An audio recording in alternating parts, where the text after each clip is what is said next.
existencialismo, e são autores que podem, como eu disse para vocês, serem usados para uma elaboração de uma boa redação lá nas várias áreas do conhecimento, também como uma proposta de intervenção. Então, se você prestar um pouquinho de atenção, né, você pode ter sucesso aí elaborando uma boa redação. Lembrando que nós vamos preparar a nossa aula com temas de redação e citações e abordagens nas várias áreas do conhecimento, tanto na história, na filosofia e na sociologia, para você deixar aí a sua argumentação aguçada. Já estou, inclusive, preparando esse material em PowerPoint para a gente fazer uma aula top das galáxias, tudo bem? Então, deixa eu projetar aqui o slide sobre os pensadores do século XX. Vou abrir eles aqui. Eu mandei de novo esse material para o grupo da turma, tá? Não deixem de baixar esse material. E mandei também os 2 últimos módulos de sociologia, que trata sobre trabalho, economia, sociedade e globalização. São tópicos muito bons também, tá? Porque é bem contemporâneo, é bem o momento que a gente vive. Então, são tópicos muito relevantes para você também estudar, se preparar para uma boa redação, né? Deixa eu voltar aqui. Se tudo der certo hoje ainda, nós entraremos nesse último módulo, nos 2 últimos módulos de sociologia.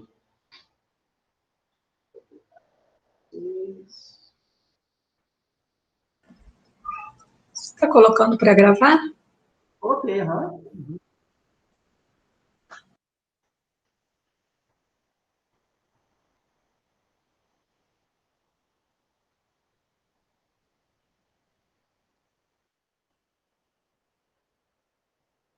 Beleza, galera. Vocês conseguem visualizar o slide aí? Está aparecendo para vocês?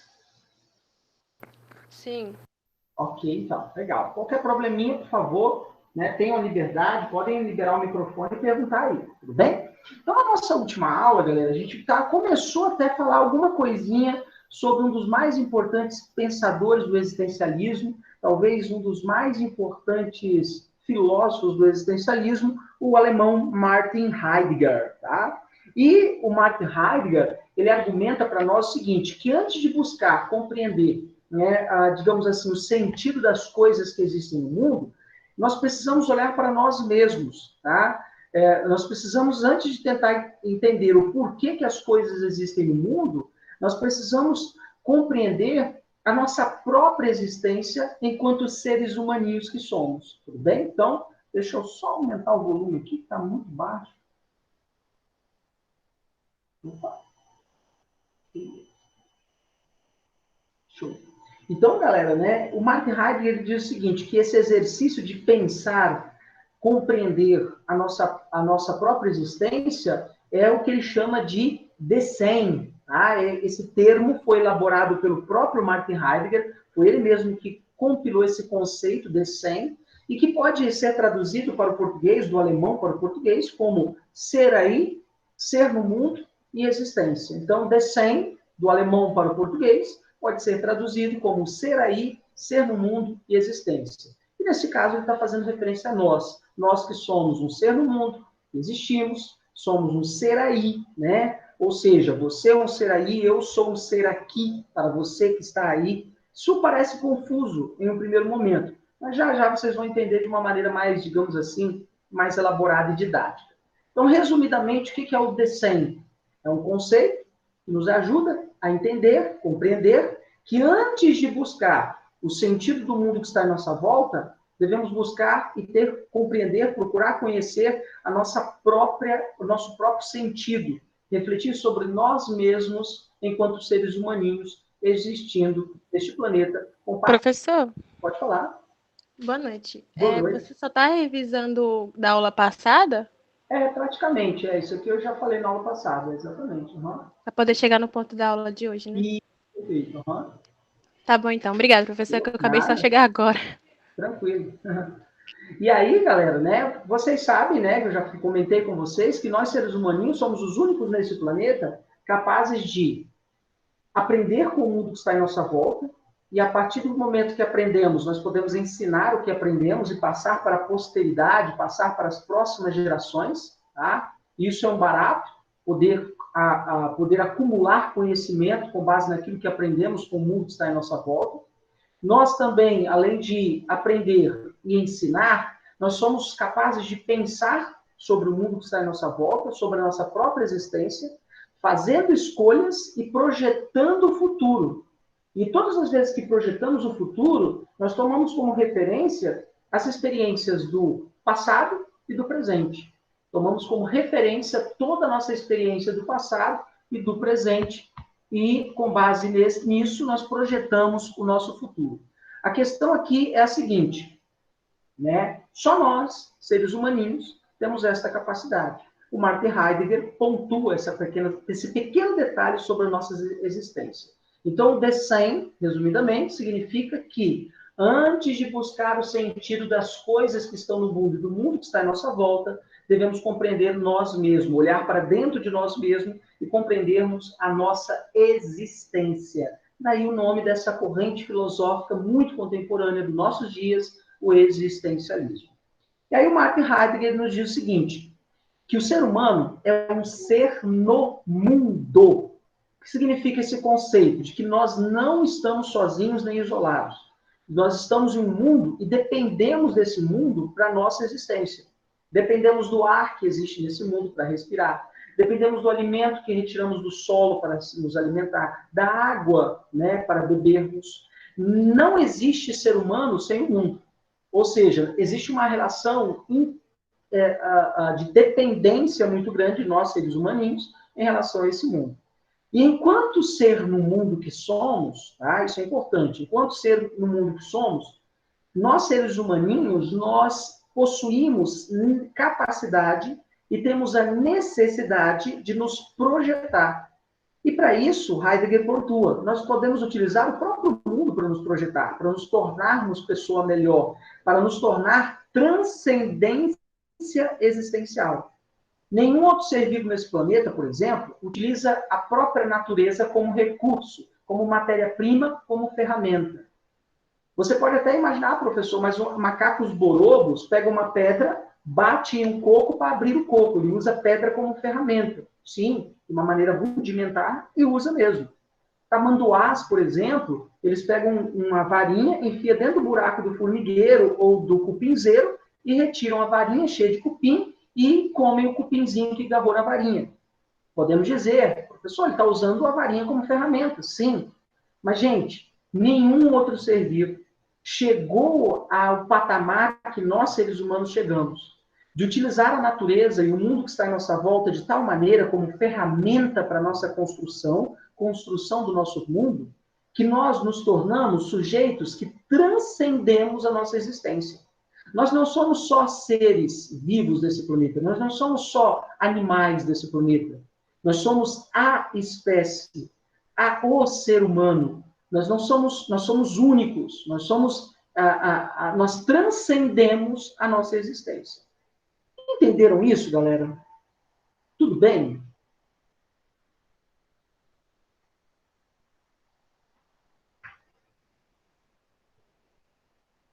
Alô, galera? Todo mundo está aí? Tranquilo, sim, professor. Tranquilos? Professor, me dá um exemplo de como podemos usar, né, o nosso mundo para transcender, para a nossa existência, para o nosso bel proveito, né? Da roupa que vestimos, que tiramos o algodão da natureza, plantando o pé de algodoeiro, dominando o solo, né, limpando o terreno, plantando, colhendo, transformando o algodão em tecido e o tecido em roupa, ao couro que compõe ali o seu sapato ou a sua bolsa, né? Ao plástico que compõe a capinha do seu celular, retirado da extrema profundeza das reservas de petróleo, tá?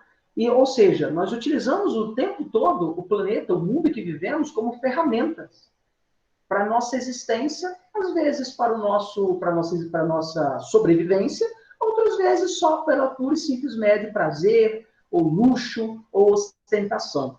Então, nós, diferentemente de qualquer outro ser vivo, somos os únicos capazes de transformar esse mundo e fazer desse mundo ferramenta para a nossa existência. E quando conseguimos fazer desse mundo ferramenta para a nossa existência, nós, seres humaninhos, transcendemos a nossa existência, segundo o Martin Heidegger. O que significa transcender, professor? Significa ir além, se colocar acima, né? Estar acima de qualquer outro ser vivo, transcender. Tá? E o Martin Heidegger nos diz, olha, enquanto o mundo como ferramenta, ele oferece a nós muitas possibilidades. Ao mesmo tempo, tá? Estar vivo no mundo significa que o indivíduo deve ser transcendência, ou seja, deve se projetar. Devemos utilizar o mundo como ferramenta. As nossas ações, os nossos comportamentos devem ser direcionados para coexistir com esse mundo. E, ao mesmo tempo, devemos ter em mente que o mundo também é uma construção humana e que o mundo tem seus limites. Os recursos que esse planeta nos oferece, que o mundo nos oferece, eles não são eternos, existem limites. O petróleo tem limite, a água potável tem limite, né? Ou seja, também há limites para a destruição do meio ambiente. Então, se cai um tema como redação, por exemplo, do Enem, meio ambiente, né? Devastação do meio ambiente, aquecimento global. Cara, como citação, você pode destacar esse conceito de Martin Heidegger, de ser no mundo. Uma vez que somos ser no mundo, nós somos responsáveis, não só pela nossa existência, pela nossa construção, usando o mundo como ferramenta, mas nós somos também responsáveis por esse mesmo mundo ao qual nós habitamos. Então, o sujeito, que é o ser no mundo, para Martin Heidegger, ele também é responsável pelo mundo ao qual habita. Então, devemos ser responsáveis para com os recursos da natureza. É aí que Martin Heidegger entra ali como um conceito elementar, como, digamos assim, um autor que pode oferecer para você um conceito da filosofia como intervenção nas várias áreas do conhecimento, tá? Então, devemos ter consciência de que o mundo ele é limitado, os recursos não são eternos e que somos responsáveis por esse mundo em que vivemos. Tudo bem? Continuando então, galera. O Martin Heidegger também argumenta que nós não estamos sozinhos no mundo. Nós somos o ser com os outros. Nós não somos isolados do mundo. Nós não estamos sozinhos no mundo. Nós somos o ser com os outros. E ele diz o seguinte, que não existe um sujeito sozinho, isolado no mundo. O que há no mundo é um conjunto de eus. E que estamos em constante relação uns com os outros. Tá? O tempo todo estamos nos relacionando. E aí, importante, um conceito interessante, que o ser com os outros também nos torna responsáveis. Responsáveis para cuidar dos outros. Isso deveria ser a base da vida e de toda a sociedade, segundo Martin Heidegger. Cuidar dos outros. Enquanto o ser com os outros que somos, não estamos sozinhos, não estamos isolados, estamos existindo com outros eus no mundo. Nesse sentido, nós temos que ser também o ser com os outros. Devemos estar cientes e responsáveis de que não estamos sozinhos e de que temos responsabilidades para com o mundo que vivemos e para com os outros que existem nesse mundo. E aí a gente pode generalizar. Pode ser com os outros seres humanos ou com os outros seres vivos. Então nós somos responsáveis também por os outros seres vivos que existem nesse mundo. E aí o grande legado desse conceito, ser com os outros, é ser com os outros e estar cuidando dos outros. Esta deve ser a base da vida e da sociedade humana, segundo Martin Heidegger. Olha outro exemplo, galera, de outro conceito de Martin Heidegger que você pode usar na redação. Redação como violência, criminalidade, desigualdade social. E aí Martin Heidegger traz esse conceito do ser com os outros que nos torna responsáveis para com os outros. Devemos cuidar dos outros, uma vez que somos ser com os outros, não somos seres isolados. Estamos neste planeta, vivendo em conjunto, com vários eus ao mesmo tempo. Outro conceito que é um prato cheio para você usar em redação. Tudo bem no ser com os outros?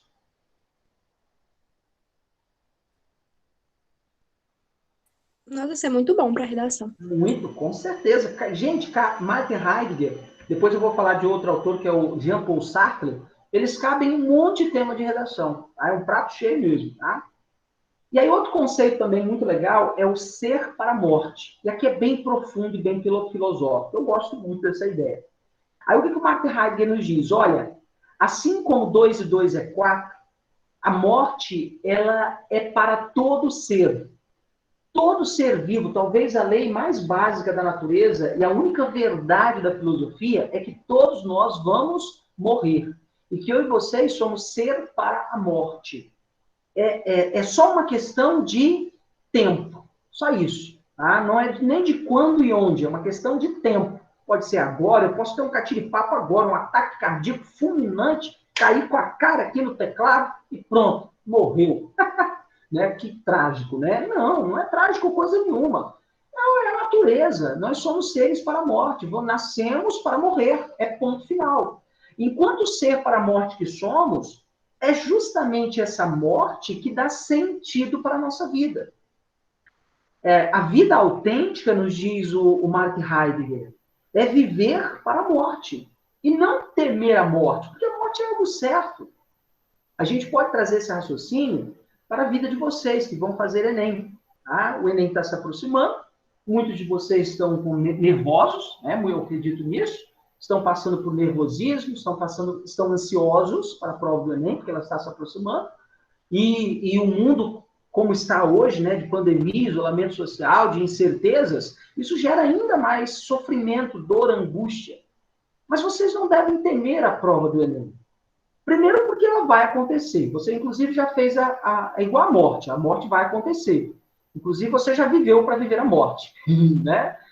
O Enem vai acontecer, você já fez até inscrição, sabe disso? Você já fez inscrição, não tem como fugir, ele vai acontecer. E como diria um grande filósofo, o Enem é igual ao carnaval. Todo ano tem Enem. Então, você não precisa se desesperar por algo que já é certo, que vai acontecer, e por algo que tem todo ano. O máximo que pode acontecer aqui, tá? É você conseguir um êxito, um sucesso no Enem. E você que veio se dedicando, né, mesmo com todas as dificuldades, assistindo nossas aulas online, perdendo hora de sono para estudar, se dedicando aos finais de semana, cara, o sucesso é um mero detalhe. Para você que veio com, né, desânimo, né, perdeu um pouco, né, sabe, aquela garra, aquela ânsia, não desiste não, cara. Faça a prova. O mínimo que pode acontecer é você não ir bem, acumular experiência para o próximo ano.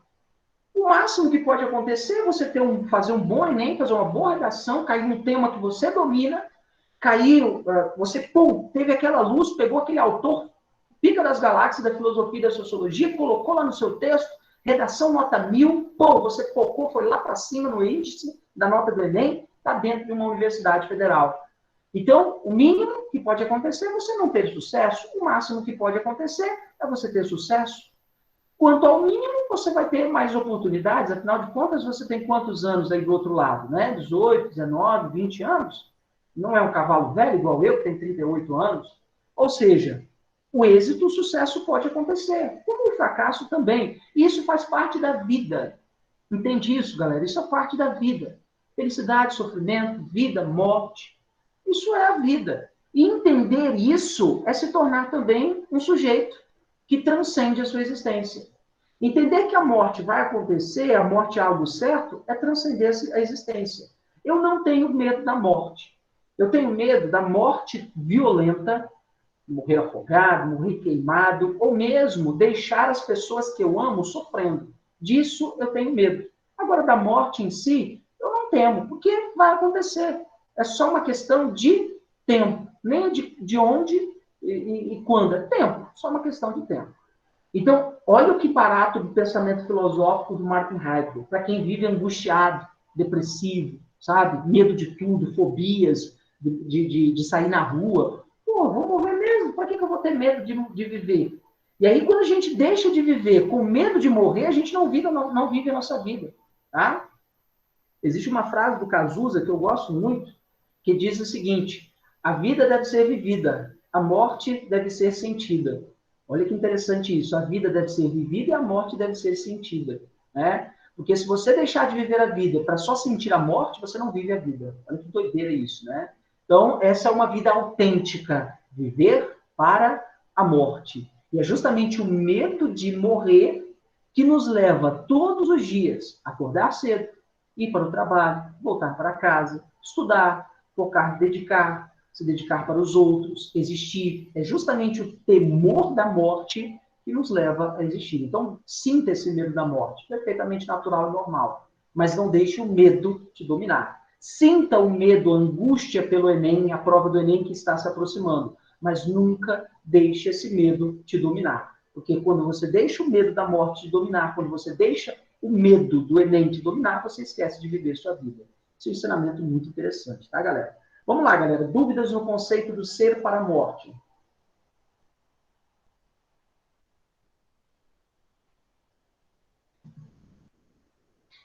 Tudo bem? Podemos continuar?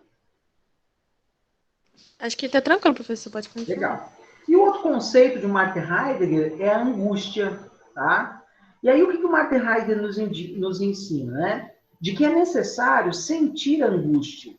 Sentir a angústia de ser um ser no mundo, um ser com os outros, um ser para a morte, de que não estamos sozinhos, não estamos isolados, nós estamos no mundo e vamos morrer. Nós devemos sentir tudo isso. Sentir tudo isso, quando você sente tudo isso, significa que você existe. Isso é o existencialismo, a filosofia existencialista. Nós precisamos aceitar, por exemplo, a finitude da vida. Nós não devemos temer a angústia, mas senti-la. Olha que interessante isso. Não devemos temer a angústia da morte, mas sentir. E não devemos temer a morte. Devemos respeitar a morte, mas não devemos temer a morte, né? Isso é muito interessante também, tá? Então, angústia, segundo Martin Heidegger, ela deve ser sentida. Agora vem um ensinamento de Martin Heidegger, que eu sempre digo para o meu aluno, é para a vida. O que é uma vida autêntica, uma existência autêntica, e o que é uma vida inautêntica, uma existência inautêntica? Esse ensinamento é um barato que você pode levar para a sua vida, galera. O que é uma vida autêntica, inautêntica, segundo Martin Heidegger, enquanto nós que somos o ser com os outros? Então, uma vida inautêntica é estar junto, estabelecer relações sociais, e o tempo todo nessas relações sociais que estabelecemos, o indivíduo submete o outro à sua autoridade, ao seu poder, à sua ganância, ao seu status social, sabe? Segundo Martin Heidegger, isso é uma vida inautêntica. Quando, sabendo que você é um ser com os outros, você se projeta como se fosse superior aos outros. É a famosa carteirada, sabe? Você sabe com quem você está falando? Esse sujeito existe e a sua existência é uma existência inautêntica. Todas as vezes que você se coloca como superior aos outros, todas as vezes que você coloca-se como mais rico, mais poderoso, ou superior a outro ser vivo nesse planeta, a outro ser humano, você está tendo uma vida mesquinha, uma vida inautêntica. E o que é uma vida autêntica enquanto ser com os outros, professor? É toda vez que você coexiste, e não existe somente. Coexiste no sentido de que você não está só, você está com os outros, com outros eus, que pensam de maneira diferente, sentem de maneira diferente, agem de maneira diferente. Eus que porventura têm melanina diferente da sua, cabelo diferente do seu, né? Pessoas que não têm a mesma preferência, né, orientação sexual do que a sua, ou seja, nós coabitamos esse mundo e devemos coexistir com a diferença. Olha para você, vida autêntica enquanto ser com os outros, de Martin Heidegger, em um tema como preconceito, sabe? É um tema como ódio, racismo, misoginia, o ódio, aversão à mulher, xenofobia. Vida autêntica é coexistir, é estar junto com os outros, é estar livre e junto com os outros, respeitando as diferenças. Isso é, segundo Martin Heidegger, a vida verdadeiramente autêntica. E todas as vezes que eu me coloco como superior, que eu me submeto outro à minha autoridade, ao meu poder, ao meu status social, eu estou tendo uma vida inautêntica, ok? Eu sempre bato muito na tecla dos meus alunos. Se você trata com toda a educação do mundo, né, um advogado, um médico, um político, e trata o porteiro do seu prédio, né, com ignorância, mal dá um bom dia, você é um ser inautêntico, você é um ser mesquinho, entende isso? Agora, trate todos da mesma forma, se for médico, advogado, doutor, gari ou porteiro do seu prédio. Devemos tratar todos da mesma maneira, com respeito, já que coexistimos nesse mundo. Isso é uma vida autêntica, segundo o existencialismo de Martin Heidegger. Tudo bem, galera?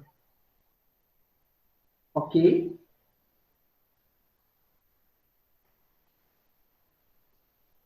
E aí, mais um prato cheio para uma redação como temas como preconceito, tá?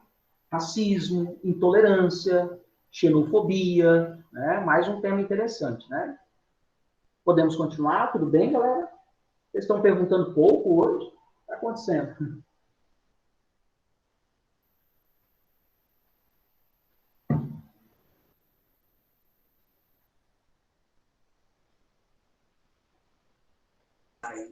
Isso me lembrou uma história que eu vi, acho que foi ontem, que o frigorífico, ele foi colocar a carne num lugar e não tem aqueles lugares que gela, aquelas casa, assim, aí ele ficou preso lá dentro quando for colocar, e era hora de todo mundo ir embora da empresa. Aí todo mundo tinha ido, só ficou ele. Aí ele pediu socorro, pediu por ajuda, só que ninguém ouviu, porque todo mundo tinha ido embora. Aí ele ficou 3 horas lá. Aí quando deu 3 horas, o porteiro que abriu a porta dele. Aí conseguiu salvar ele. Aí ele falou assim que foi porque, tipo assim, toda vez que ele chegava, ele dava bom dia. E aí ele percebeu que ele chegou, mas quando chegou a noite, ele não percebeu que ele não tinha dado boa noite, né? Aí ele foi lá e viu ele. Legal, interessante, né? É a nossa responsabilidade, né? O ser com os outros no mundo, né, gente? Não sei se vocês já viram é um videozinho que tem no YouTube, que é o vírus da gentileza. O vírus da gentileza. É um videozinho que começa com uma criança atravessando a rua, ela faz alguma coisa para alguém, essa alguém faz para outra pessoa, e vai fazendo, vai fazendo, vai fazendo, e se torna uma espécie uma espécie de onda que todo mundo vai praticando a gentileza uns com os outros, até voltar para a pessoa de origem. Chama o vírus da gentileza, é o nome desse vídeo que tem no YouTube. É um barato, é emocionante, é forte. Realmente, né? Nós tivemos o profeta gentileza, não sei se vocês já ouviram a história desse cara, que vivia defendendo que devemos ser gentis uns com os outros, né? E o tempo todo que a gente mais vê, infelizmente, na nossa sociedade, no trânsito, um trânsito muito violento, porque somos incapazes de ser gentis uns com os outros, né? Relações familiares, violência doméstica, porque o marido ou a esposa são incapazes de ser gentis uns com os outros, né? Incapazes de se colocar no lugar do outro, para tentar sentir o que o outro está sentindo, para tentar perceber o que o outro está percebendo. Então, isso é ensinamento para a vida, né, galera? É ensinamento para a vida, né? Enfim, por mais gentileza no mundo, né? E por mais tolerância também. Né? Isso é ser com os outros, isso é um ser autêntico, uma vida autêntica, né? Bom, continuando então, galera, né? E, professor, e a vida inautêntica enquanto ser para a morte? É quando você, necessariamente, vive uma vida de dejeção. A palavra dejeção significa merda mesmo. É quando você vive uma vida de merda, entende? A palavra dejeção significa merda, tá? E ter uma vida de dejeção, uma vida de merda, é uma vida que a pessoa tem medo da morte. A vida que a pessoa deixa de viver temendo a morte. É a vida que a pessoa se apega a bens materiais. Uma vida vazia de sentido, em que a pessoa se preocupa apenas com as roupas que veste, com a comida que come, se preocupa apenas com as festas que frequenta, com o seu status social. Isso é uma vida de merda. É uma pessoa que passa o resto da vida fazendo aquilo que não ama. E por quê, professor? Porque ela acha que já foi... eu sou assim mesmo. Sabe aquele complexo de Gabriela? Eu nasci assim, eu sou mesmo assim, eu vou ser sempre assim, Gabriela? Porque a pessoa acha que já está determinado, que ela vai ser assim mesmo. São aquelas pessoas que vivem na caverna, uma vida de merda, uma vida de dejeção. Esse é um ser inautêntico como ser para a morte. E o que seria uma vida autêntica, professor, enquanto ser para a morte? É aceitar que você é um ser para a morte, aceitar que você vai morrer, aceitar a morte como algo certo para a sua vida. Isso é uma vida que liberta. Aceitar a morte liberta. Porque ao aceitar a morte como algo que vai acontecer na sua vida, como algo natural, perfeitamente natural, você passa a viver sua vida de maneira transcendental. Você passa a viver sua vida de fato. e não deixa de viver para temer a morte, né? E ter consciência também de que tudo acaba, galera. Tudo acaba e às vezes de maneira inesperada. Às vezes você tem tudo hoje e amanhã não tem mais nada, sabe? Hoje você está feliz, alto astral, para cima, legal, amanhã você está para baixo, borocochô, e nada da vida dura. Nem a tristeza e a dor dura para sempre, nem a felicidade e a alegria dura para sempre. E aí, a maior parte das vezes, a gente tem a impressão de que os momentos tristes, os momentos infelizes, são maiores, duram muito mais tempo do que os momentos felizes. E é por que a gente isso acontece, professor? Porque isso é uma coisa da natureza humana. Nós valorizamos muito pouco os momentos felizes e damos muito mais atenção aos momentos de dor e sofrimento. Isso é da natureza humana, sabe? Agora, ter consciência de que a felicidade nunca é para sempre e a dor e o sofrimento nunca é para sempre é uma vida que liberta. É uma vida autêntica, é estar livre, é um ser para a morte, verdadeiramente para a morte. Tudo bem, galera? Ok.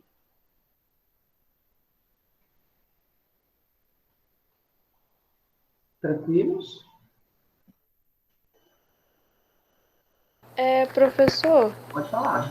sobre o existencialismo, eu fui olhar o resumo, porque eu perdi o final da última aula, e eu não entendi o que é contrariar visões deterministas.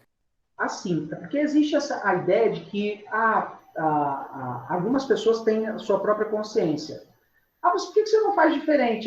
Eu não sei não. Ué, como não? Eu sou assim, eu não gosto de mudança, não. Eu já nasci assim, eu sou mesmo assim. É o complexo de Gabriela, uma visão determinista. Visões deterministas do tipo, por que você age dessa maneira? Por que isso aconteceu assim? Porque Deus quis. O existencialismo não parte dessa ideia de que Deus quis. Você é dono das suas ações, você é dono do seu nariz, você é dono das suas escolhas. Então, já que você é um ser vivo, livre nesse mundo, você é livre para fazer escolhas. Então, não existe nada que te determina. Essa é a ideia do existencialismo. Tudo bem? Obrigada. Ok, tudo bem? E aí, galera, para a gente fechar essa ideia do Martin Heidegger sobre uma vida autêntica e uma vida inautêntica, a gente vai tratar sobre a vida inautêntica enquanto necessariamente angústia, tá? E aí, o que é uma vida inautêntica, segundo o Martin Heidegger? É aquela vida que o indivíduo teme a angústia, temer sofrer, olha isso, tem temor da morte. Repito, você não deve temer angústia, você deve sentir angústia. Você não deve temer a morte, você deve saber, ter consciência que a morte é algo certo e passar a viver a sua vida da melhor maneira possível. Não adianta nada você ficar trancado dentro do seu quarto com medo de sair da rua, porque você pode ser atropelado. Você pode morrer dentro do seu quarto, sei lá, um incêndio, um ataque cardíaco fulminante. A morte vai acontecer, é uma questão de tempo. É claro que também você não vai viver colocando o tempo todo sua vida em risco. Afinal de contas, você é um ser racional. Então, já que eu vou morrer, né? Vem essa ideia, já que eu vou morrer, eu vou usar todas as drogas do mundo, eu vou pular de bungee jump, paraquedas, né? Vou pular sem paraquedas, tá? Que vai que eu sobrevivo, né? Eu vou morrer mesmo. Não é assim também não, tá, gente? É ter consciência que você é um ser frágil nesse mundo. Mas que também você não deve deixar de viver a sua vida temendo a morte. Não deve deixar de viver a sua vida angustiado. Você deve viver a angústia, mas não ser dominado pela angústia. Você deve temer a morte, mas não ser dominado pelo medo da morte. Isso é uma vida inautêntica. E aí, o que é uma vida autêntica? É sentir a angústia, é encarar a possibilidade da morte de frente, é não deixar a angústia te dominar, é não deixar a morte dominar a sua vida, e você viver a sua vida, dando a sua vida, né? Entendendo que a morte é o que dá sentido para a sua vida. E aí, então, né, o que eu tenho a dizer para você, meu aluno que vai fazer o Enem, que está nervoso, angustiado, porque a prova do Enem está se aproximando? Não tenha medo. Vai acontecer, já está certo. Viva uma vida autêntica. Eu estudei, eu dei o meu melhor. Vai lá e faça agora a sua prova. Faça o seu melhor na hora da prova. Não fique sofrendo por antecedência, porque o Enem vai passar. Daqui 1 ano, 2, você vai estar rindo disso tudo. Caramba, como é que foi aquela época, né? Caramba, isolamento social, pandemia, aulas remotas, né? Caramba, e eu estou agora aqui numa faculdade, numa universidade, sabe? Mais à frente você vai lembrar disso tudo e vai rir, vai achar engraçado. E a vida da gente é assim, galera. A verdadeira vida autêntica é sentir angústia, ter certeza que estar certo de que a morte vai acontecer, está para todo ser vivo, mas não deixar a angústia e nem a morte, o medo da morte dominar. E viver a sua vida da melhor maneira possível. E esse ensinamento de Martin Heidegger é muito legal. Vida inautêntica e vida autêntica. Eu sempre digo para o meu aluno, gente, leve isso aqui para a sua vida, tá? Você vai entender muito, você vai ser um ser humano melhor, você vai passar a ter uma vida verdadeiramente autêntica. Tudo bem, galera? Perguntas? Um exemplo de vida autêntica é aquelas pessoas que fazem esportes radicais, né? Tipo, ela aceita que pode morrer e ainda fala que se morrer, vai morrer feliz, fazendo o que gosta. Verdade, verdade mesmo.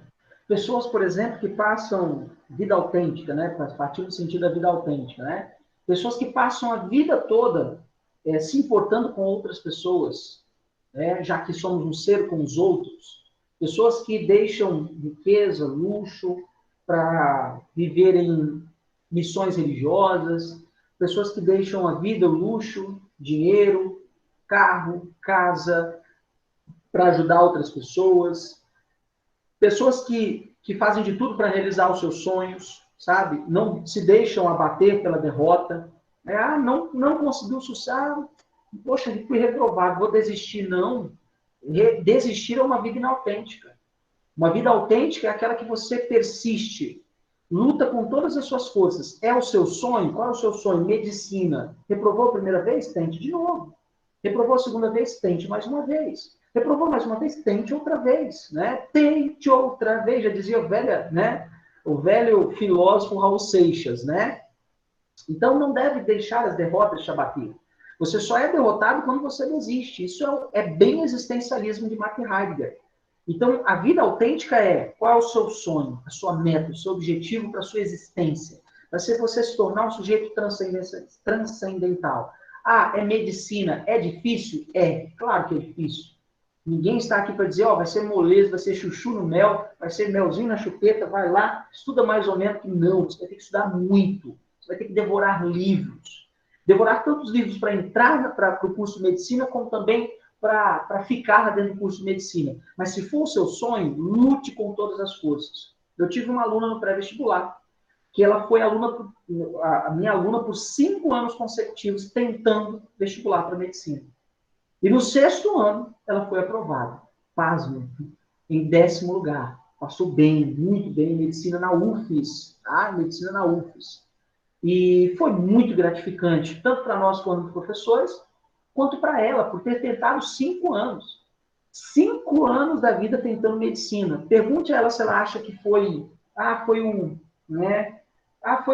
uma perda de tempo. Não. Ela fez aquilo que ama, aquilo que sonhava.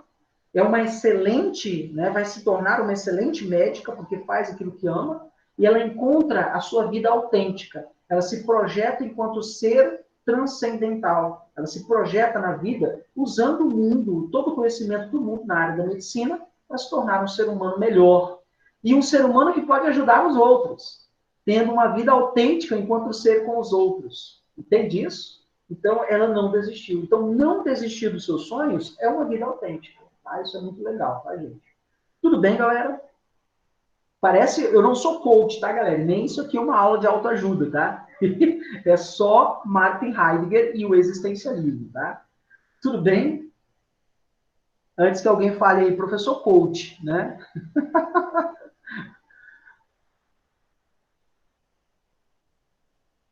Beleza, galera? Podemos continuar? Sim, professor. Beleza. E aí a gente vai para outro autor, que é o Jean-Paul Sartre, tá? O Jean-Paul Sartre, que é um filósofo francês, ele postula o existencialismo ateu, no sentido de que ele não acredita em Deus, tá? Ele declara que Deus não existe e que nós não somos determinados por absolutamente nenhuma força sobrenatural, nós não somos determinados por um ser onipotente, onipresente, onisciente, é você e o mundo. E você é um ser livre para fazer escolhas nesse mundo. Não há nada que controle a sua vida, como se você fosse uma marionete, você é dono da sua vida, você é um ser de liberdade e um ser de escolhas. E o que gera angústias, aqui está como era, né? Deixa eu consertar aqui, galera. O que gera angústia. A questão de você ser um ser livre para fazer escolhas, isso o tempo todo nos deixa angustiados, tá? E aí, o que o Martin Heidegger postula, tá? Que ele declara que Deus não existe, que o indivíduo não é determinado por nenhuma força sobrenatural e que a existência precede a essência. Vamos lá, vamos ter uma atenção especial aqui. O que ele quer dizer, professor, quando ele diz que a existência precede a essência? Significa que primeiro você existe e depois você dá sentido à sua própria existência, enquanto ser que existe. Então, primeiro você existe, depois você dá sentido à sua própria vida, tá? O Sartre nos diz que o ser humano, enquanto ser livre que é, livre para fazer escolhas, e que essa mesma liberdade de escolha gera angústia, nós também somos um ser humano, o único que tem consciência de que existimos. Nenhum outro objeto, nenhum outro ser vivo nesse planeta tem consciência de que existe.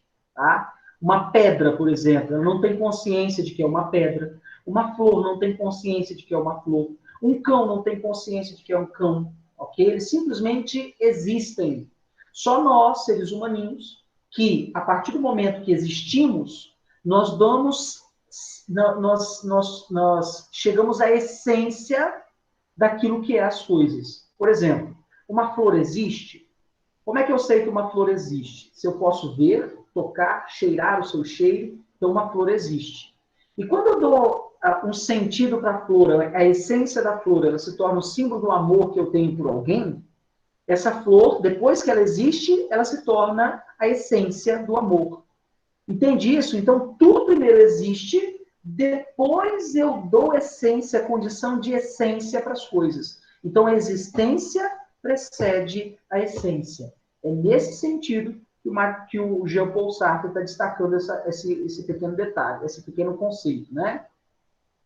E aí, sendo assim, alguns conceitos do Jean-Paul Sartre, eles são importantes para nós. Como, por exemplo, o ser em si. Ok? Olha que interessante isso. O que é o ser em si?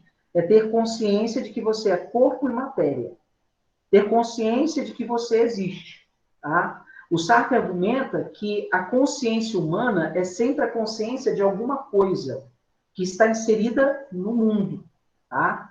O ser humano é o único capaz de ter consciência das coisas e daquilo que é as coisas e daquilo que as coisas são.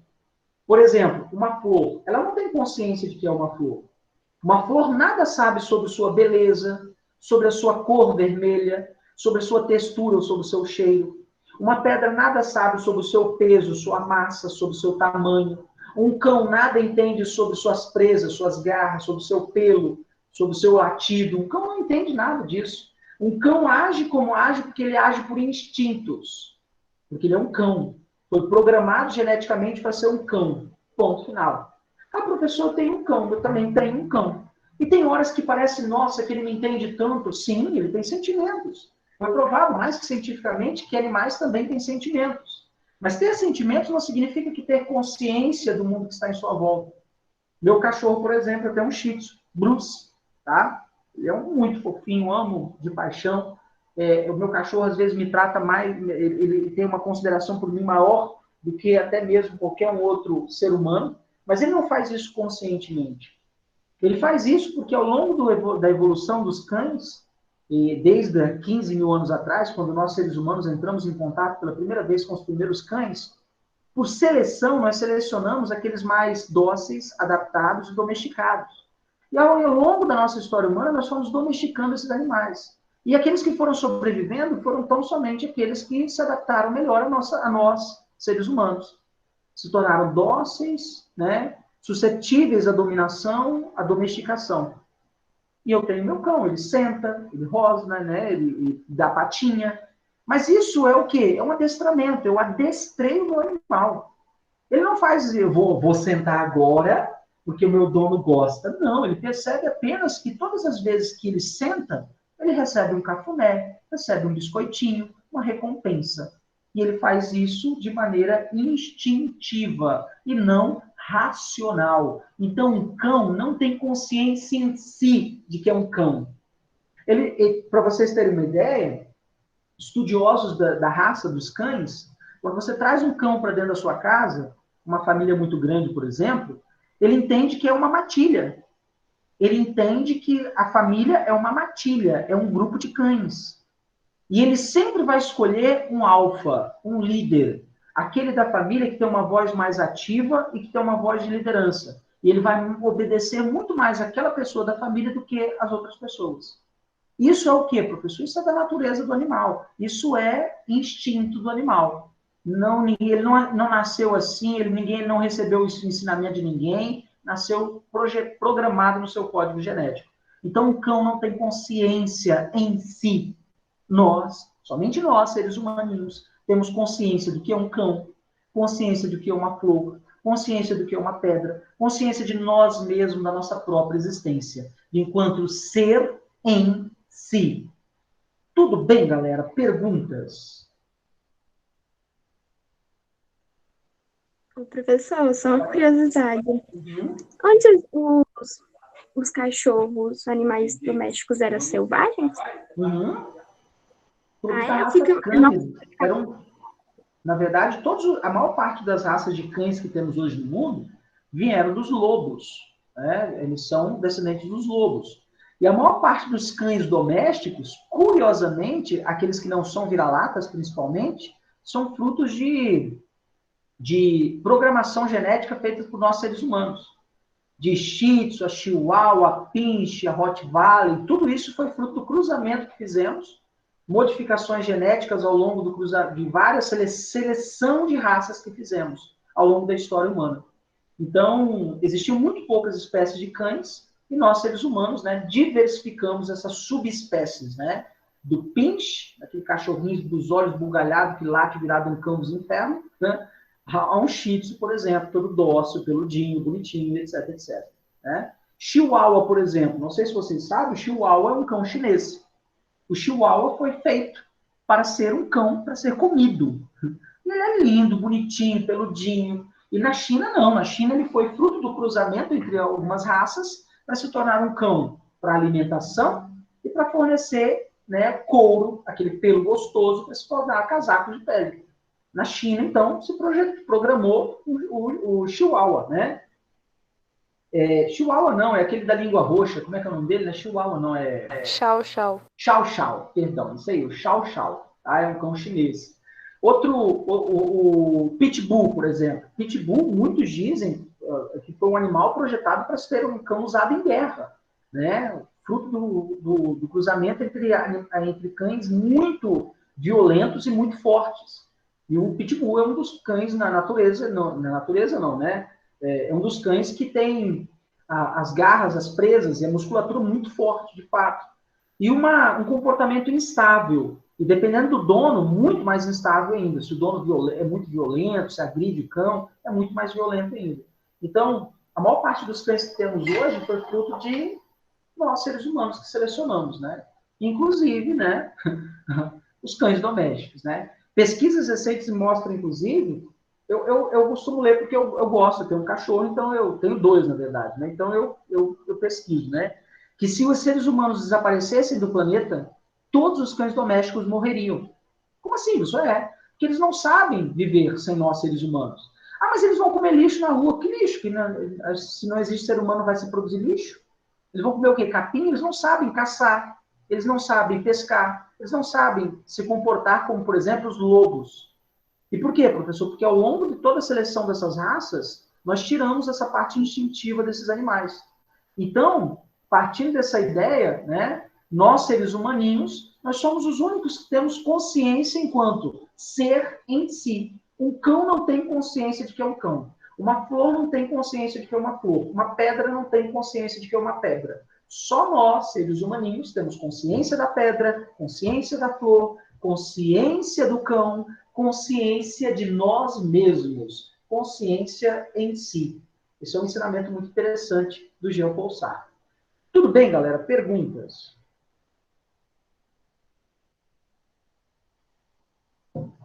Tudo bem? Professor, Pode falar. Pode falar. professor, você pode repetir sobre o ser para si, por favor? Assim, o ser para si, o ser em si, não? Esse segundo aí. Ah, não, o ser para si eu não cheguei ainda não, eu vou chegar lá ainda, tá? Eu só Ah, tá expliquei bom. o ser em si. Beleza? Perguntas, vamos lá. Tranquilos, galera?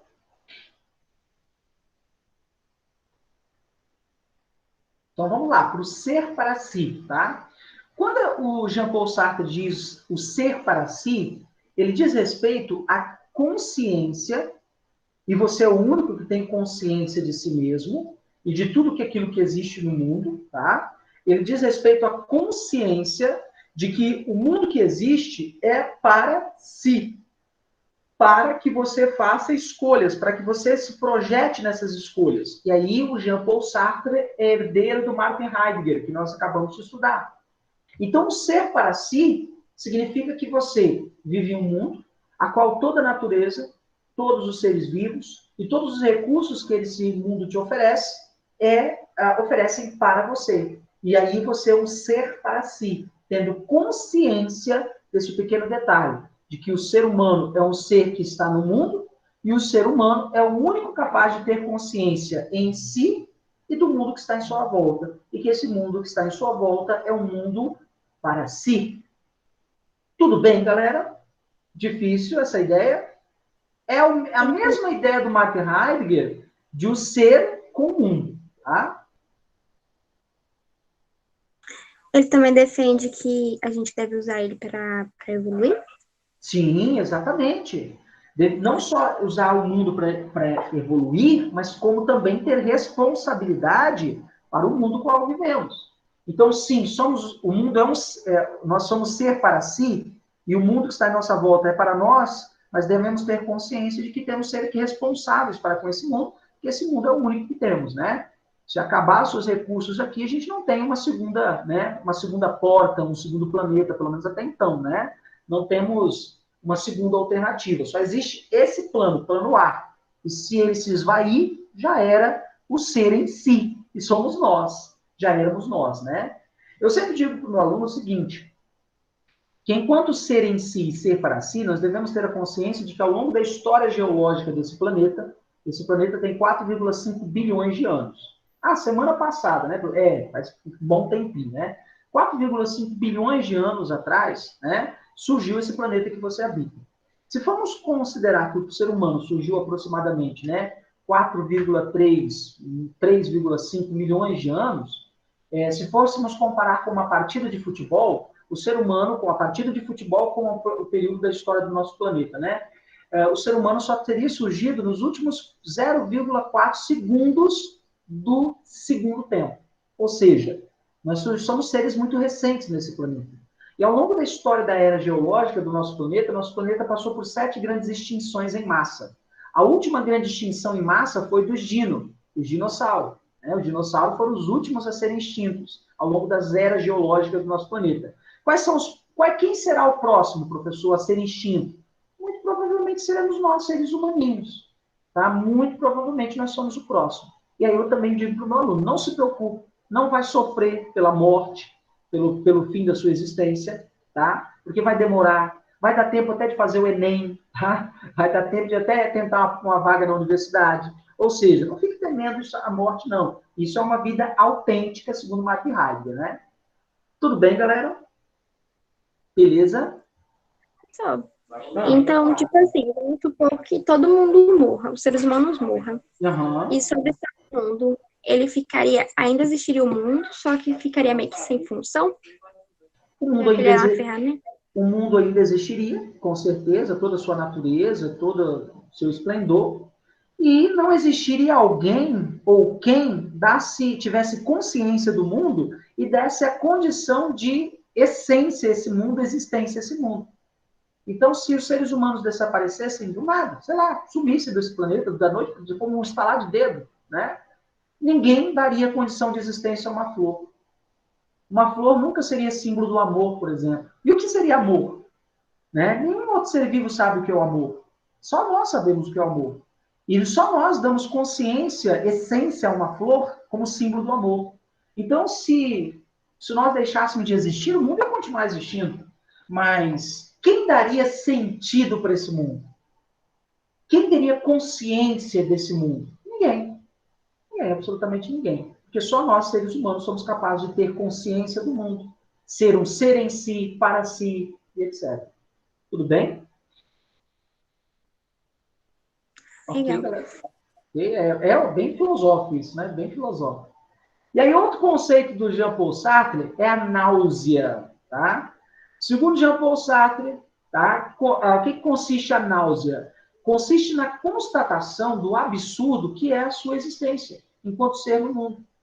A minha e a sua existência é uma pura gratuidade do absurdo e do acaso, galera. Professor, mas foi Deus que quis que eu viesse. Isso você que está dizendo. O existencialismo ateu de Jean-Paul Sartre postula que não existe Deus. Então não existe nenhum ser que te colocou aqui nessa terra. Tá? Você é fruto de uma relação sexual entre seres de sexos opostos e você nasceu. É um mero acaso. A sua existência é um absurdo. Tá? Você é um fruto do acaso. Eu e vocês somos fruto do acaso. E uma vez lançados nesse mundo, que você inclusive não escolheu ser lançado, você simplesmente veio nesse mundo, eu e vocês somos responsáveis por nossas ações. Mais um filósofo para você já colocar na sua redação. Nós, enquanto ser no mundo, tendo consciência em si e do mundo que vivemos, nós somos responsáveis pelas nossas ações. E nós estamos condenados a ser livres. Somos livres para fazer escolhas e agir. E isso traz angústia, tá? Todas as vezes que somos submetidos a fazer escolhas, isso nos traz angústias, enquanto ser que existimos e que somos livres para fazer escolhas. E eu acredito, repito, que nesse exato momento você vive essa angústia. O Enem está se aproximando, você precisa escolher uma profissão, isso é angustiante, e é uma decisão importante, isso gera angústia, tá?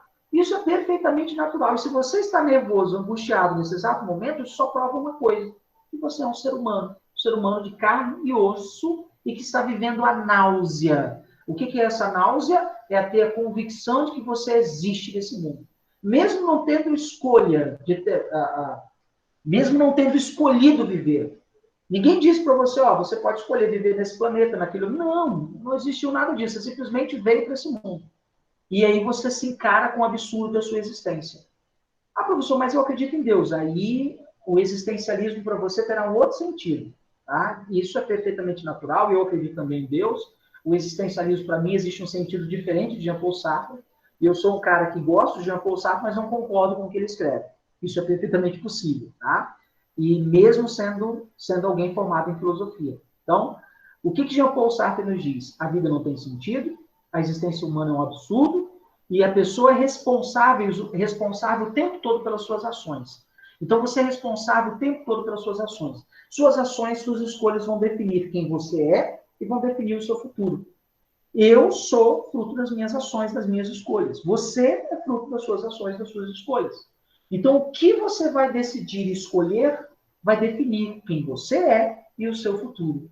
Isso é existencialismo, galera. É ter convicção de que você é responsável o tempo todo pelas suas ações. Agora, né, existe aquela ideia, né, que o Jean-Paul Sartre traz do nada, que é justamente a falta de sentido. Quando não existe sentido para a minha e para a sua vida. Isso parece um problema, mas não é. Isso não é um problema, muito pelo contrário. É justamente nessa falta de sentido, nesse nada, que a gente busca encontrar um sentido para a nossa vida. É justamente por não ter um sentido já pré-determinado, um destino, por exemplo, é meu destino. Não, você é livre. É justamente por não haver um destino, não haver um sentido pré-estabelecido, é que você busca o tempo todo dar sentido à sua vida. E o Sartre nos diz que o homem nada mais é do que aquilo que ele faz de si mesmo. Olha que barata essa frase. O homem nada mais é do que aquilo que ele faz de si mesmo. Então você é um ser livre para se construir, para fazer escolhas. E ao mesmo tempo responsável pelas suas ações, pelas suas escolhas. Tudo bem, galera, nesses dois conceitos, a náusea e o nada? Tudo bem?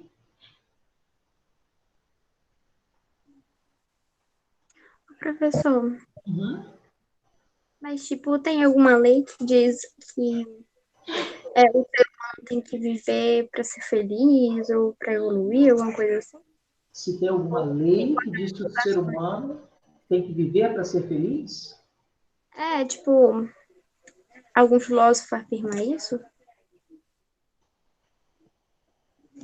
Você fez uma pergunta bem filosófica, né? Foi uma pergunta, sabe aquelas perguntas ácidas, inteligentes, né?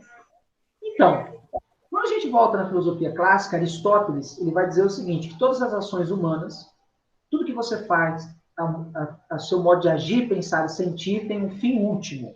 Qual é o fim último, a finalidade última de todas as suas ações? A busca pela felicidade.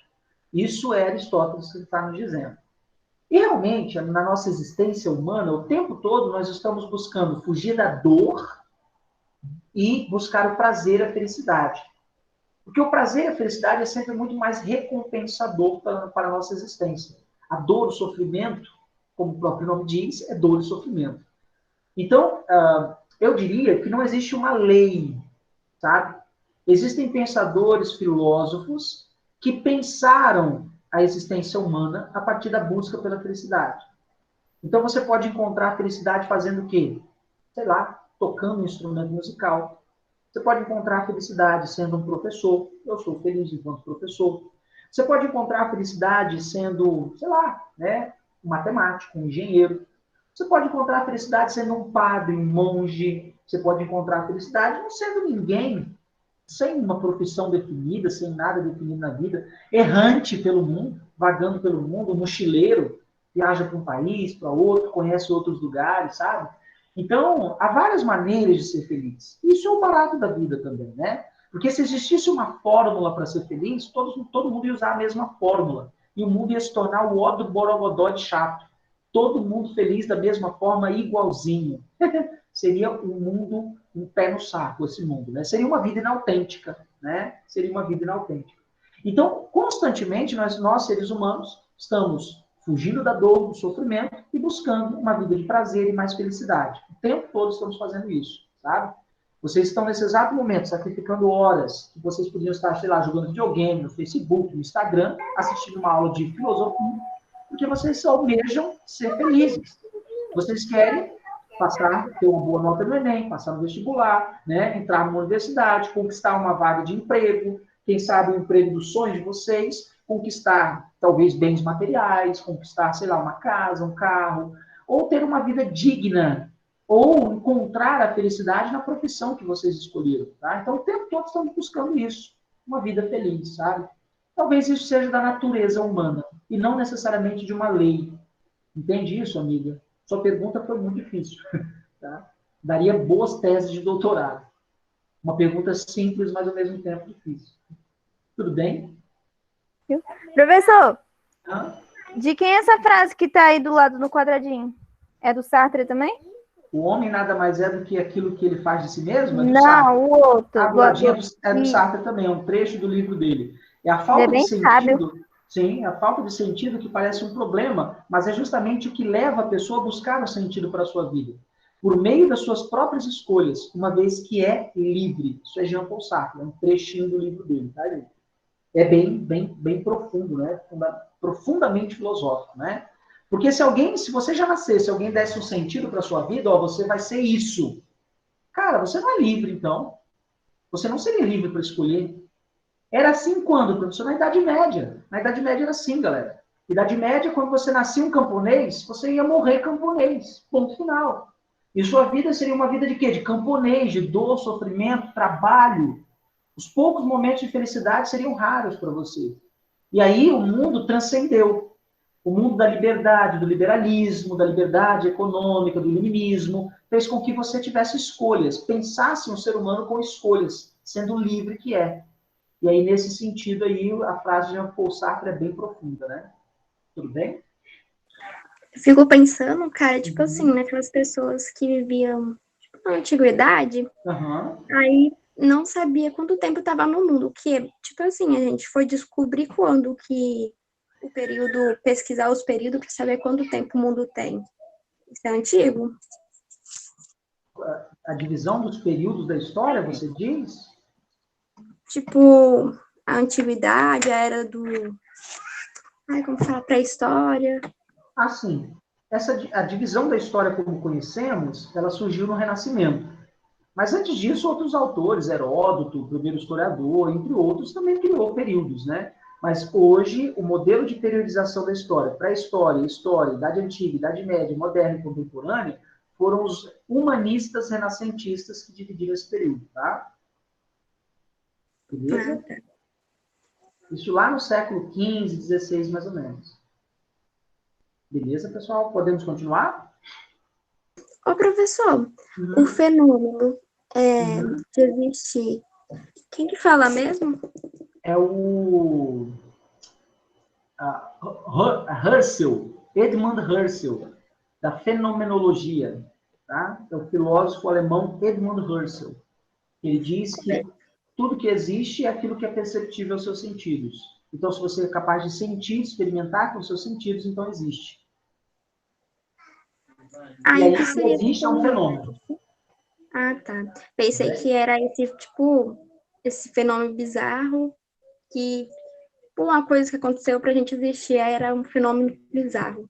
Não necessariamente precisa ser bizarro, não. Se você está me vendo, ouvindo minha voz, então significa que eu existo, sabe? E, assim, eu espero que eu não seja bizarro. Tudo bem, galera? Beleza? Podemos continuar? E aí, para a gente fechar, o Jean-Paul Sartre, ele vai nos dizer o seguinte, olha, gente, a existência precede a essência. Primeiro a pessoa existe e só depois ela define o que é, o que será. Entende isso? Não existe nenhum determinismo. Não existe nada que determine quem você é ou quem você será. Por quê? Porque você é absolutamente livre para ser o que você quiser, quem você quiser. Professor, mas não é bem assim, né? Claro que não, né, gente? Você não é livre para sair voando, por exemplo. Porque você não tem asas. Há limites? Há limites impostos pela própria natureza. Você não pode respirar debaixo d'água. E por quê? Porque você não é capaz de respirar embaixo d'água. Você não nasceu para isso. Agora, qual é o sentido da existência que precede a essência dessa liberdade absoluta? No sentido que você pode usar o mundo para se construir. E aí, quando você pensa, professor, o ser humano não pode voar, mas ele pode usar a inteligência para criar uma máquina para voar. E criou um avião. Professor, o ser humano não pode respirar debaixo d'água, mas ele pode usar toda a sua inteligência que tem para criar uma ferramenta, um instrumento que permita ele mergulhar. E criou, e existe essas ferramentas. Escafandro, né, equipamento de mergulho, etc, etc. Então, o ser humano, ele é livre. Aí a gente pode se perguntar, assim, é uma pergunta bem filosófica. Existem limites para o ser humano? Para a existência humana? Ok? Porque por mais que a natureza nos limite, né, e é muito interessante isso, e a gente pode voltar lá no famoso mito de Prometeu e Epimeteu. Eu contei esse mito para vocês já, o mito grego do Prometeu e Epimeteu? Acho que não. O que diz o mito grego de Prometeus? Os deuses deram aos dois titãs, irmãos, Prometeu e Epimeteu, a tarefa de criar todos os seres vivos, inclusive o ser humano. E foi dado a Prometeu e a Epimeteu barro e água. E aí o Epimeteu colocou a mão na massa e começou a construir. O Prometeu só dando ordens e administrando, né? E aí o Prometeu criou o leão, com garras presas, criou o urso, com tamanho, força, criou os animais que mergulham, animais que batem asas, que voam, animais que são rápidos, velozes, com forças descomunais. Um elefante, por exemplo, com uma força, né? Enfim. Quando chegou no finalzinho, faltava criar o homem. E aí, quando ele ia criar o homem, faltou barro e faltou água. E aí o homem, entre todos os animais, é o mais frágil de todos. É sério. O ser humano, entre todos os animais, é o ser vivo mais frágil de toda a natureza. Um simples vírus, galera. Está matando milhares de pessoas no mundo. Eu postei hoje no Instagram uma postagem sobre Blaise Pascal, que eu gostaria, inclusive, de ler aqui para vocês, que é um trecho que eu gosto muito, que justamente mostra isso, que somos muito frágeis nesse mundo, tá? Olha o trecho que eu postei hoje. O homem não passa de um caniço, o mais fraco da natureza, mas é um caniço pensante. Não é preciso que o universo inteiro se arme para esmagá-lo.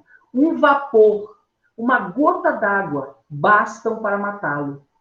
Mas, mesmo que o universo o esmagasse, o homem seria ainda mais nobre do que quem o mata.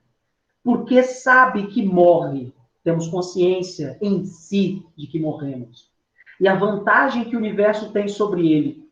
O universo desconhece tudo isso. Toda a nossa dignidade consiste, pois, no pensamento.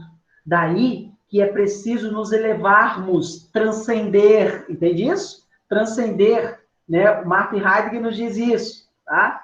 Daí que precisamos nos elevarmos, e não do espaço e da duração que não podemos preencher.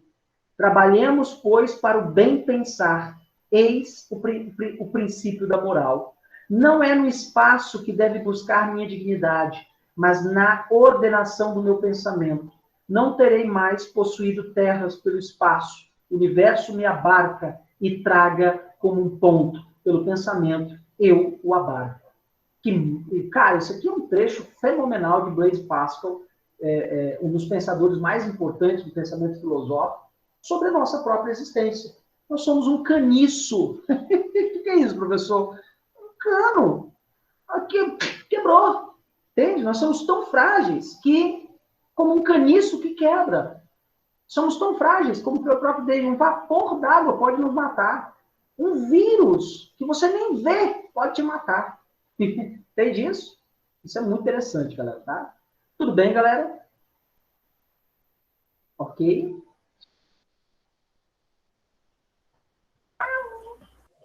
Mas por que ser racional é tão importante? Na verdade, Que eu não força. diria que é importante. É uma capacidade humana que nós não podemos simplesmente desconsiderar, ou simplesmente ignorar, ou simplesmente falar, não vou usar minha racionalidade, não. Muito pelo contrário. Se você é quem você é, tem consciência de que você é porque você é um ser racional. E a nossa racionalidade, a nossa capacidade de pensar, aprender, ensinar, fazer escolhas, sabe? Tudo isso aí, ter consciência da nossa própria existência, é algo que nos torna seres especiais nesse planeta. Se você é um cristão e acredita em Deus, foi Deus que te deu toda essa capacidade de inteligência, de razão, né? Foi Deus que te deu toda essa capacidade. Então, por que se Deus te deu, por que você não vai usar toda a sua inteligência, toda a sua racionalidade? Isso também não significa que você é superior ou melhor do que um pássaro, é superior ou melhor do que um gato, um cão.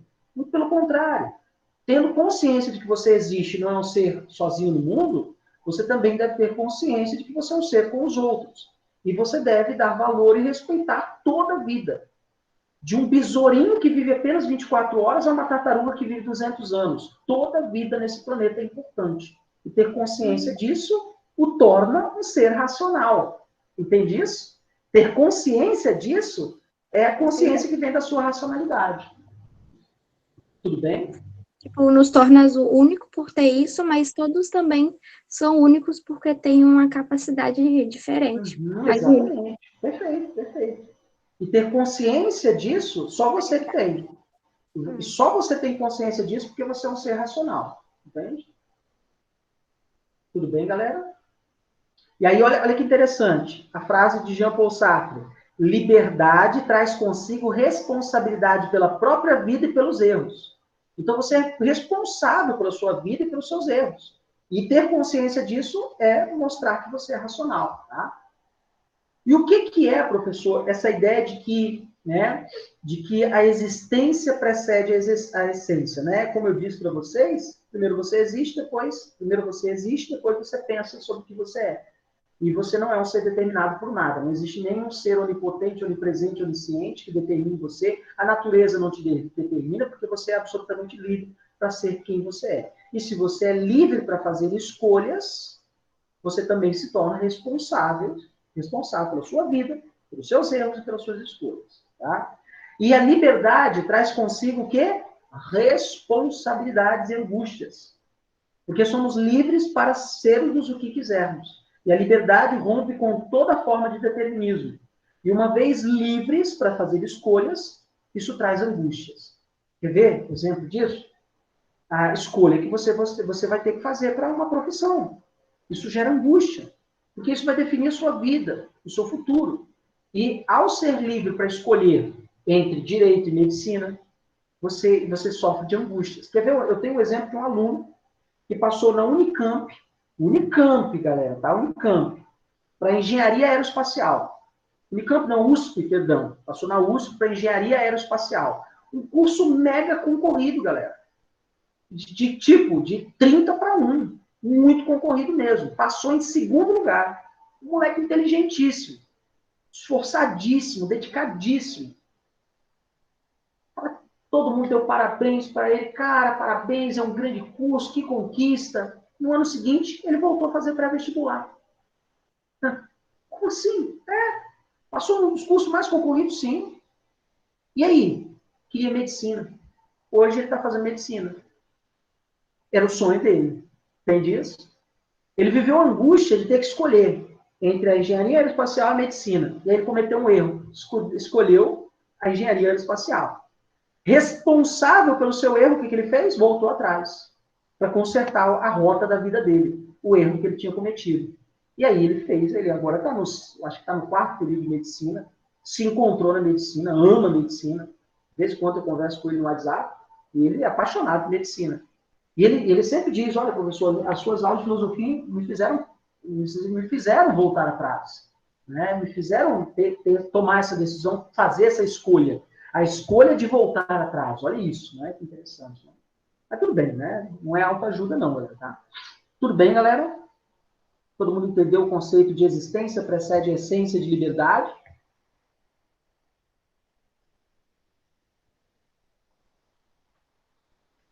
E aí, para a gente fechar, então, Jean-Paul Sartre, a gente vai falar sobre a má-fé e Deus. Tá? O que é a má-fé em Jean-Paul Sartre? A má-fé acontece quando justificamos as nossas ações ou damos justificativas às nossas ações e tentamos nos isentar da nossa responsabilidade. E o mundo que nos cerca, né, e já que vivemos nesse mundo e somos livres para fazer escolhas, todas as vezes que buscamos falsos determinismos, nós estamos agindo de má fé. Por exemplo, todas as vezes que você acha que você não é capaz, má fé. Entende isso? É má fé. Morreu, foi Deus que quis. Não, isso é má fé. Morreu porque estava doente. E lembrando que Jean-Paul Sartre é ateu, ele não acredita em Deus. Né? Perdeu o emprego. É muito comum, pessoas muito, da chamada teologia da libertação, vão colocar a culpa em Satanás. Satanás entrou lá no meu departamento e acabou com o meu emprego, meu trabalho. Casamento acabou. Não, foi o diabo que entrou no nosso relacionamento e acabou com o nosso amor. Nunca é você no seu trabalho que não buscou se especializar, se tornar melhor naquilo, se dedicar e etc. Nunca é você que não deu atenção à sua esposa, ou sua esposa que deu atenção a você. É sempre você colocando a culpa em alguém. Todas as vezes que você coloca a culpa em alguém e se isenta da sua responsabilidade, das suas escolhas, você está agindo de má fé, segundo Jean-Paul Sartre. Ok? E Deus, professor? Deus, aqui entre o existencialismo ateu de Jean-Paul Sartre, Sartre nos diz que o indivíduo é o centro da própria vida, que Deus não existe, sendo você mesmo o único responsável por toda a sua existência. Não existe nenhum ser, nenhum indivíduo, um Deus superior, onipotente, onipresente, onisciente que controle a sua vida, como se você fosse uma marionete. Não existe nada controlando o seu destino. Não existe destino. Não há nada que impere, que impute a você nenhuma limitação, porque você é um ser no mundo e é livre. E isso é muito interessante, né? Tudo bem, galera? Beleza? O negócio da ação e reação, né? É exatamente, mais ou menos essa ideia, né? Para todas as suas ações vai ter reação, para todas as suas escolhas vão ter consequências. Consequências que podem ser positivas e negativas. E o mundo da gente é isso, escolhas. O tempo todo você é desafiado a fazer escolha. Você escolheu assistir essa aula hoje. Deixa eu ver quantos alunos tem aqui assistindo essa aula hoje.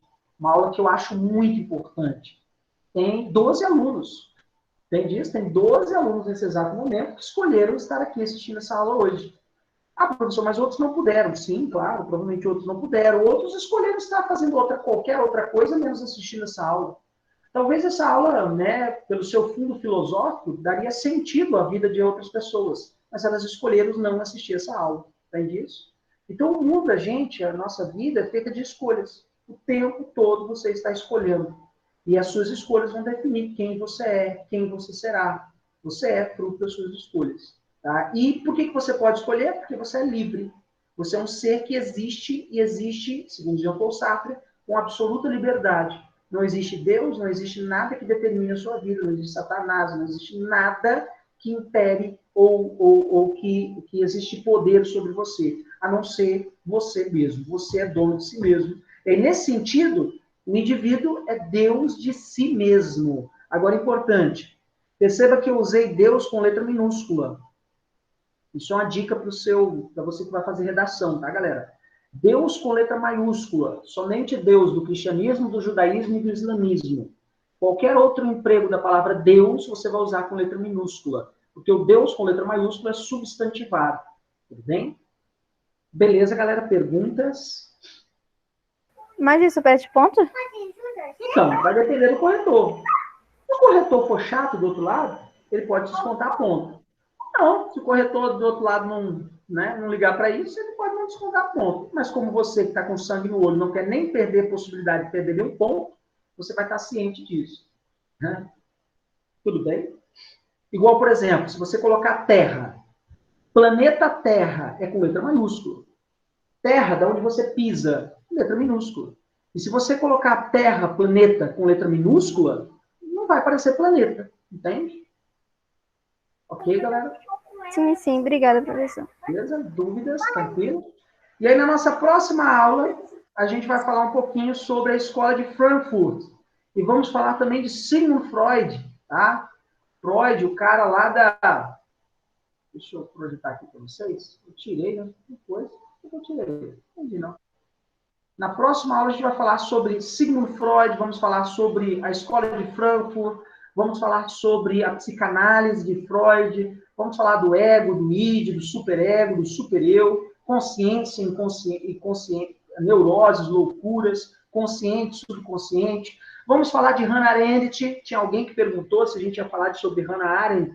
A gente vai falar sobre Hannah Arendt, as origens do totalitarismo, a banalidade do mal, tá? A gente vai falar. Vamos falar sobre Karl Popper, sobre Thomas Kuhn, e a gente fecha essa filosofia contemporânea na nossa próxima aula, tá?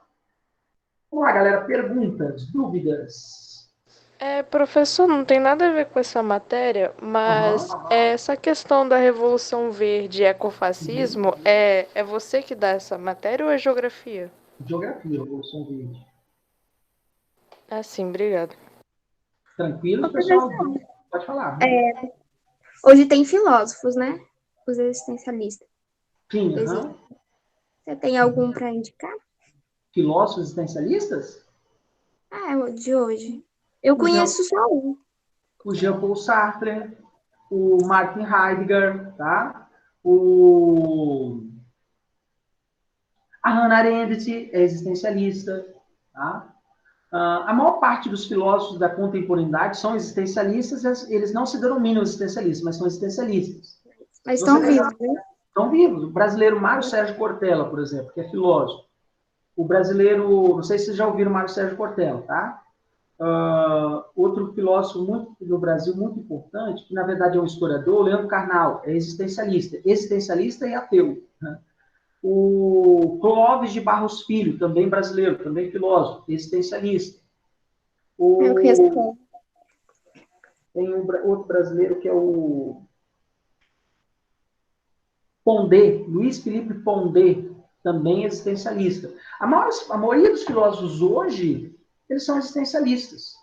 E por quê? Porque, direto ou indiretamente, segue a mesma raiz de pensamento, o mesmo modelo de pensamento do Martin Heidegger, do Jean-Paul Sartre, do Edmund Husserl, que são os filósofos que deram as bases para o existencialismo. Tá? Tudo bem, pessoal? Nossa, é muito interessante esse tipo de palestra deles. Essa aula é uma das aulas que eu mais gosto de dar de filosofia, essa aula, porque ela traz muitos ensinamentos, né? Tudo bem, galera? Perguntas? Vamos lá.